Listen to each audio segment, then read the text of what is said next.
Things that have helped me looking after my mum have been administrative, really. First thing that I think that's really important is lasting power of attorney, and it's really worthwhile getting that for both health and welfare and the finance and property. You don't have to use it right away until you need it, but then when you do need it, it's there, and there's no delays in waiting for it to set it all up. And also I organised a joint bank account for me and mum. A friend recommended this to me, and it means that I keep all her finances separate, but I operate them for her in a completely above board way, so there's no doubt who's doing what, and it's all very secure and straightforward. Very good idea to get a blue badge. Takes a while to get it and it's quite a long form to fill in, but it's really worthwhile going through all that. And also to apply for any benefits that you are entitled to. Mum gets the attendance allowance at the higher rate, and there are people who can help you to do that and make sure that you get the higher rate. We got some help from the organiser locally for the Parkinson's Society, and also social workers in hospitals and elsewhere. They'll all help you set it out properly so you get what you're entitled to.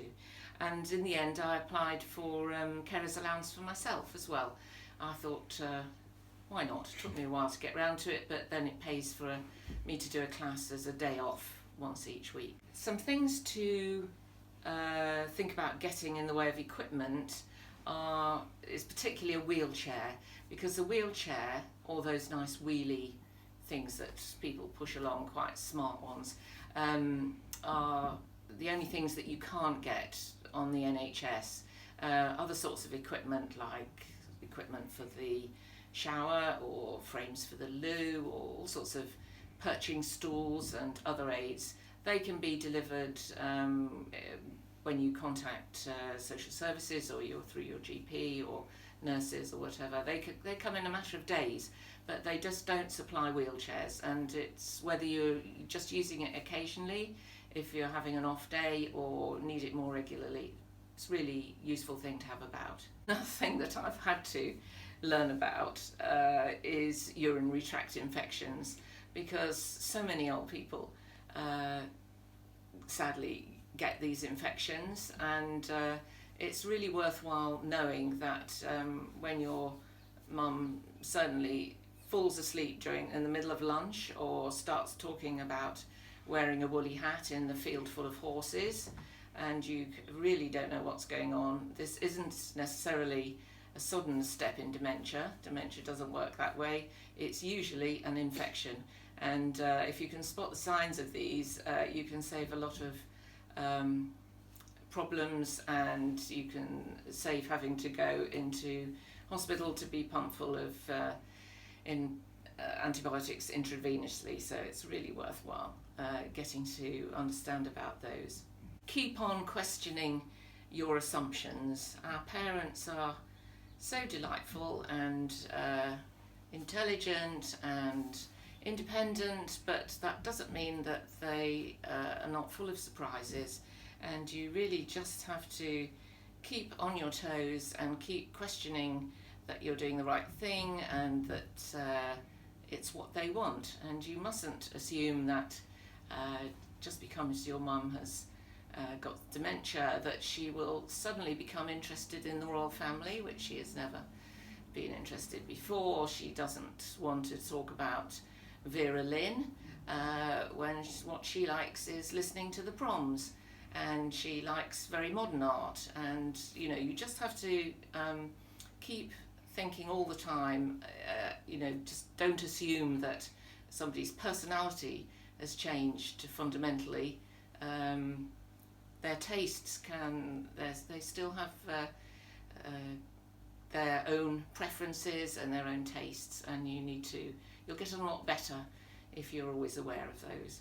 Everybody finds change very difficult. Our parents do, and we do, and one thing I would suggest is taking advantage of any sort of opportunity that there is to bring about some change. So any little crisis, doesn't have to be a mega crisis, although that is another opportunity for enormous changes, obviously.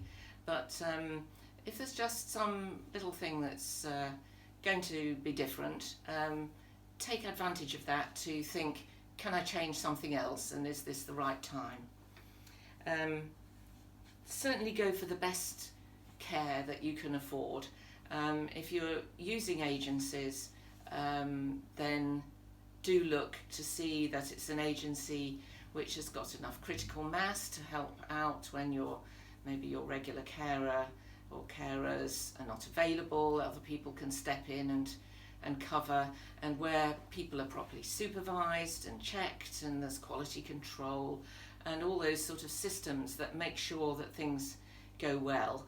And it really is worth paying for that, rather than some other type of care which is just not so reliable, or where you don't have the peace of mind that the quality of care is going to be. So you're not going to be reassured about those things, and it's just lovely to feel that you can take those sort of things for granted.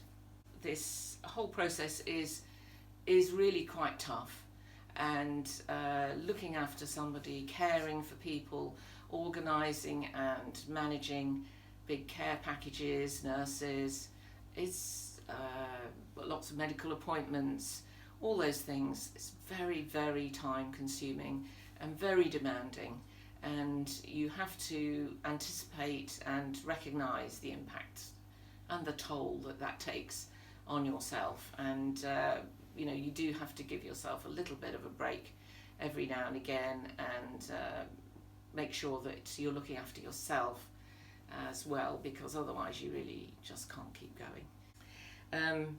And of course, it's also very important to recognise that your relationship as a carer with your parents is all about that, is the legacy of all the relationship that you had before. You need to keep working on all of that, because that only is intensified by the change in the relationship that you now have, and the role that you have as a carer. And that's something that you'll never have to stop thinking about and keep working on.